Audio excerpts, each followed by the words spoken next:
I've always loved the Sherlock Holmes stories, and I was aware that he is a talented musician himself. But it was only recently that I realised that some of the methods that make him such a great detective are also vital parts of learning music as well. So there is a genuine point to this video. It is not just an excuse for me to share some Sherlock Holmes quotes, though you will get a couple of those, or just to use some fun props like this one, which will come up later. Not least because I would love to have a violin as a prop, but I don't, unfortunately. However, I do have an interesting fact about Sherlock Holmes's own violin that I will share with you in a bit. So Sherlock Holmes is always telling Dr. Watson that it's not that he sees things that other people don't see, it's the way that he pays attention to them that allows him to make seemingly impossible deductions. So in the story A Scandal in Bohemia, Holmes says, "You see, but you do not observe. The distinction is clear." And then, for example, again, in The Hound of the Baskervilles, Holmes says, "The world is full of obvious things which nobody by chance ever observes."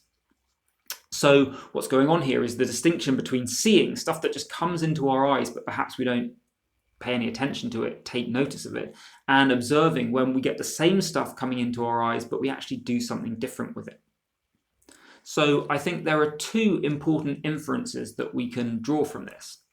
And the first is that you've got to pay attention in the first place. You have got to deliberately observe the details of what you are doing.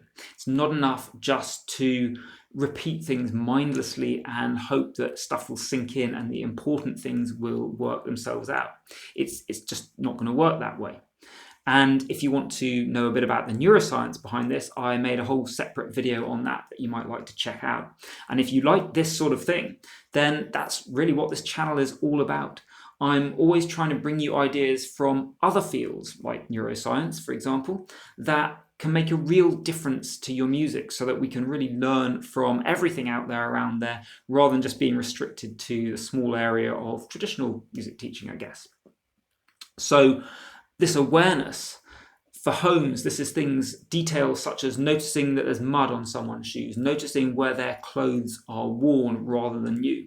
For you, it might be seeing things such as noticing extra muscle tension and where is that. It might be noticing the exact point where your rhythm drifts off. It's that sort of thing. So that's the first thing. You've got to pay attention, deliberate attention. And the second important thing is that once you have observed these details, you've deliberately paid attention to stuff, you need to take some time to reflect on it afterwards.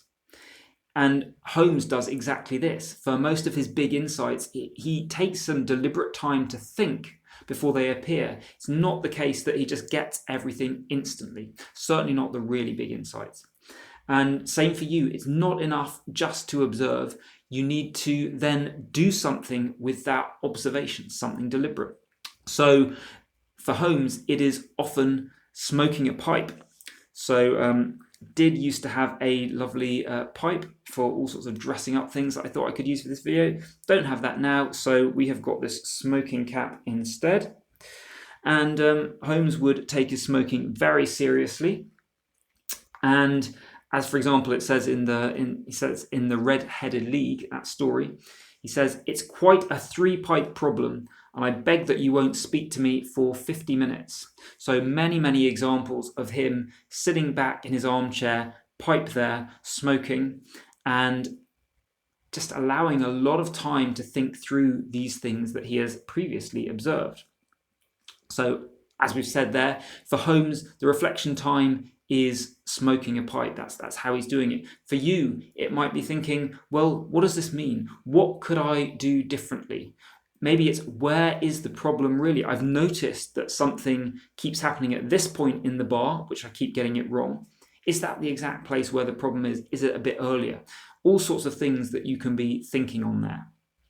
And if you're enjoying this video, please click the like button so that it will spread to more people and hopefully it can help them too.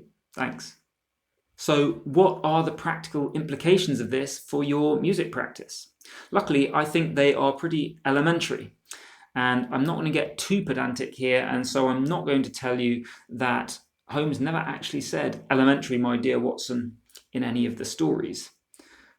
We will just leave that to one side for the moment.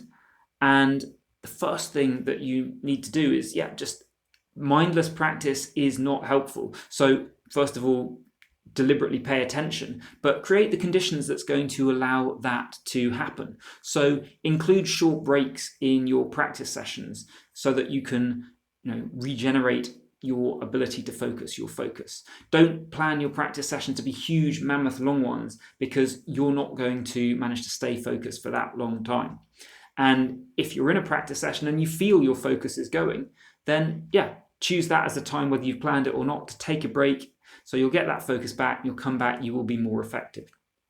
And the second thing is time to reflect. Again, this doesn't have to be difficult. We're not talking about, like in Holmes's case, taking a whole night smoking a pipe, thinking through stuff. You don't have to take that much time out of it. So just after repetitions where you notice something, literally a second or so might be enough to just think, did I notice anything interesting? Do I need to do anything with this?